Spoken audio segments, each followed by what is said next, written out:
Florida Governor Ron DeSantis may be losing his grip over the Republican legislature at the end of a session that has been spent pushing through his agenda. GOP legislators have spent hours and hours debating and passing bills seemingly aimed at supporting his presidential ambitions, but his announcement that he wanted them to revive a war on Disney has privately frustrated many of his Republican allies. "We're not the party of cancel culture," said one GOP legislator. "We can't keep doing this tit for tat." Well, everybody, pretty much, a little bit of everybody participates in cancel culture. Really, honestly, cancel culture really is nothing more than people expressing anger online. That's basically what it is. And people rarely actually get canceled. You know, that really doesn't happen often. It does some in terms of like people's career paths, like what Jonathan Majors is going through right now, like stuff like that. But as long as people are tuned into you, then you really aren't canceled. And look at what the GOP, well, at least what conservatives and Republicans are doing, canceling Bud Light. So that's not true either. The whispers are growing louder in the state house. Some Republicans are stalling some of his remaining legislative priorities as this year's session winds down. But so far, none of them are willing to speak out publicly. But at least one House Republican has told a former colleague that he was prepared to resign in frustration. Quote, "People are deeply frustrated," said former state Senator Jeff Brands, a St. Petersburg Republican who's been in contact with his former colleagues during this session. "They are not spending any time on the right problems. Most legislators believe that the balance of power has shifted too far, and the legislature needs to reestablish itself as a co-equal branch of government." Many GOP legislators told Politico they still support DeSantis' priorities, but complained their own bills have been set aside by legislative leaders working with the governor's office. And some of them said the Republican supermajority made it easier for leaders to ignore their complaints.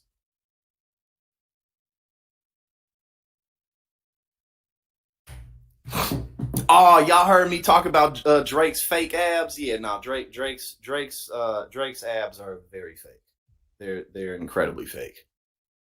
They look fake, but Drake is like, he has abs, but he's also chubby, and he has no muscle definition anywhere else other than all of a sudden in his abs. They're definitely not real. And everybody been talking about it. I typically don't really keep up with shit like that, but since he was mentioned earlier, it was funny. Like, yeah, Drake definitely has fake abs. Quote, "I think our Republican colleagues are done," said Senator Jason Pizzo, a South Florida Democrat. "I think they are fed up. There's obviously still some true believers, and there's some very loyal and allegiant individuals and groups. They would like him to hurry up and announce and start focusing exclusively on other stuff other than here." Yeah, man. And again, Ron DeSantis really is just looking dumb. And there's many that we got more. So let's go ahead and go over this. Here we go. Larry Kudlow, you know, and he is no genius. You feel me? He is definitely no genius. But let's see what he has to say about what is that? DeSantis is close to making a fool of himself with his Walt Disney obsession.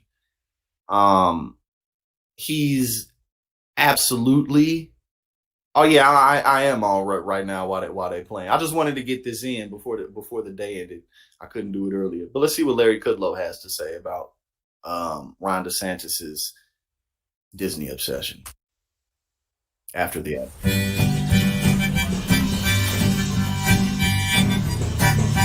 Can I make another argument? Yeah. I don't want to take sides. I just want to observe that Governor DeSantis is close to making a fool of himself with his Walt Disney obsession. This has been going on now for months and months and months, and I would argue that it is unseemly, number one. A governor should not come crashing down on, if not the biggest, one of the biggest business. I don't like Disney's politics either. They're woke politics. My guess is Bob Iger is going to change that. But whatever. DeSantis should make a deal and stop already. He's not running against Walt Disney for president. No, as we've been saying, he has no campaign skills. He can't debate, and he can't negotiate. Donald Trump would be in a room with Disney working this out. DeSantis' problem was it was easy to slap Disney around. They had that dumb CEO, but he's gone. Iger is here, and DeSantis is no match for Iger, who's 10 steps ahead of DeSantis on every move. It just looks, I mean, Joe, I don't want to take sides. I'm just saying it doesn't look good for him. He's running against Joe Biden or he's running against Donald Trump. Right. He's not running against Walt Disney. He's not running against Bob Iger. He's not running against Mickey Mouse. And I don't know, is there still a Minnie Mouse left? Minnie's still around, yeah. Minnie's still around? Well, good, because I grew up with those kids. I loved them very much. I mean, he just shouldn't do this. And also, one other point. Governors shouldn't attack businesses. I think it sets a bad precedent, okay? And the cause may be just, I don't like woke any more than anybody else. But it's not good for a governor of a state because it suggests maybe as a president he would be attacking business. And that's what the lefties do, not what the conservatives do. Many conservative writers in media have gone after DeSantis on this for the exact point that you made. It seems like it's anti-capitalism at this point. Disney brings in tons of jobs into the state, tons of revenue. I get that they got some tax breaks, and I get that DeSantis disagrees with their woke policies, and DeSantis has done very well in attacking woke in education. He goes too far, though, when he does it in attacking. That's what I think. I mean, whatever the outcome is, it doesn't look too good.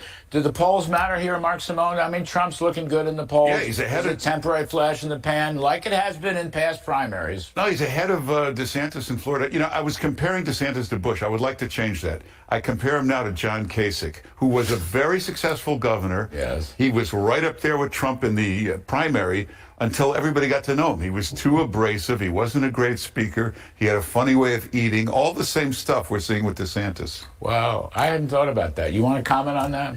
Scott Walker is another one. Remember Scott Walker? You stole my thunder. I take it back. Go ahead, Joe. For the Hill, I wrote, is Ron DeSantis the next Scott Walker? Let's go back to 2015. He was considered the front runner.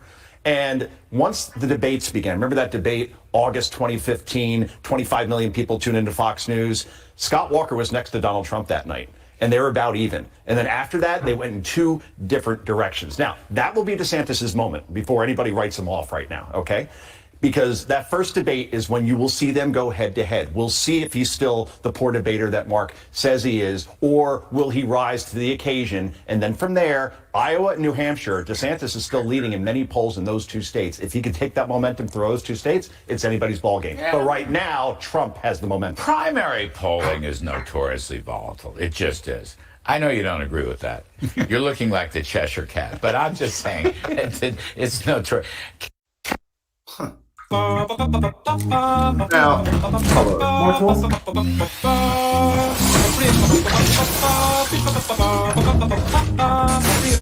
we have more.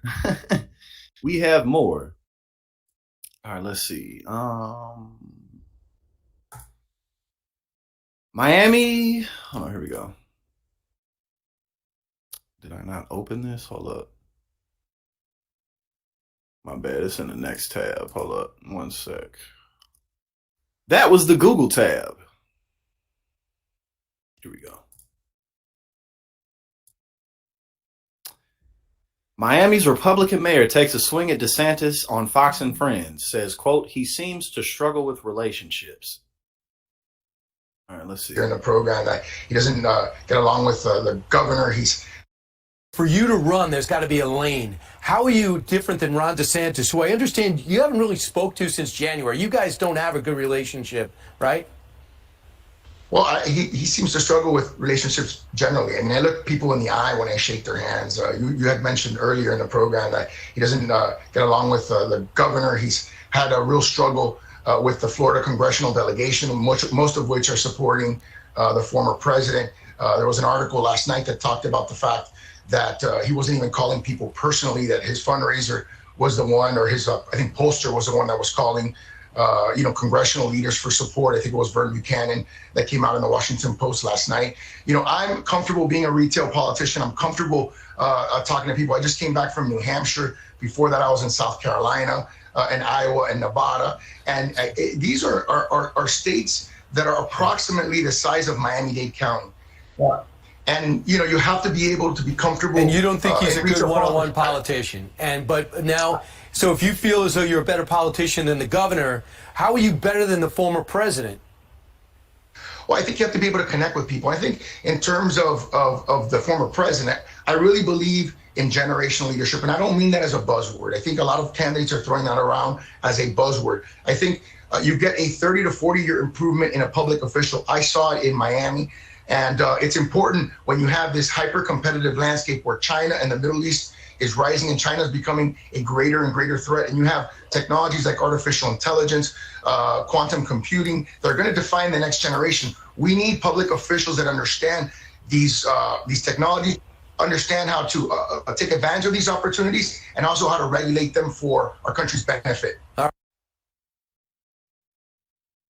All right, so basically he just said Ron DeSantis has very poor people skills. Very poor people skills. Now let's continue the Ron DeSantis shit show. Trump smacks DeSantis for getting absolutely destroyed by Disney over political stunt. Former President Donald Trump took a swipe at his fellow Floridian, an expected rival for the 2024 GOP presidential nomination, mocking Governor Ron DeSantis over his spat with Disney in a Truth Social post Tuesday morning. The Florida governor has been battling Mickey Mouse for about a year. Ever since the prior Disney CEO, Bob Chapek, issued a press release criticizing the parental rights and education bill dubbed the Don't Say Gay bill by many of its critics. After it passed, the GOP-controlled Florida legislature rushed ahead with an ill-conceived bill that will be repealed outright the Reedy Creek Improvement District, the special taxing district for Disney's property that stretches across the Orange and Ocala County, or however you say that, whatever, and then back down from the plan with RCID's billion-dollar-plus bond debt posed too risky of a political problem. So let's see what Donald Trump had to say. DeSantis. DeSantis is being absolutely destroyed by Disney. His original PR plan fizzled, so now he's going back with a new one in order to save face. Disney's next move will be the announcement that no more money will be invested in Florida because of the governor. In fact, they could even announce a slow withdrawal or sale of certain properties, or the whole thing. Watch. That would be a killer. In the meantime, this is also unnecessary, a political stunt. Ron should work on the squatter mess. Okay. And we got more. Again, man, people are seeing what's right in front of them. They see an elephant in the room. They see the writing on the wall. Ron DeSantis really ain't that damn good at this shit. He really isn't. Now, things really couldn't be any worse for Ron DeSantis. What's this talking about? Hold up, I gotta open it up all the way. The plane of Florida Governor Ron DeSantis hadn't even touched down Tuesday in Washington, D.C. before the fallout began from his congressional hobnobbing for a potential 2024 presidential bid. No less than 3 Florida congressmen who had previously been riding the fence on endorsing announced their support for Donald Trump during the DeSantis push. Oh, bro, everybody choosing Trump. Quote, today I am proud to endorse my friend, President Donald J. Trump, tweeted Rep. John Rutherford of Florida, identifying himself as a former sheriff. Rutherford called the, quote, systemic targeting of Americans with conservative ideals, especially Trump, a disgrace.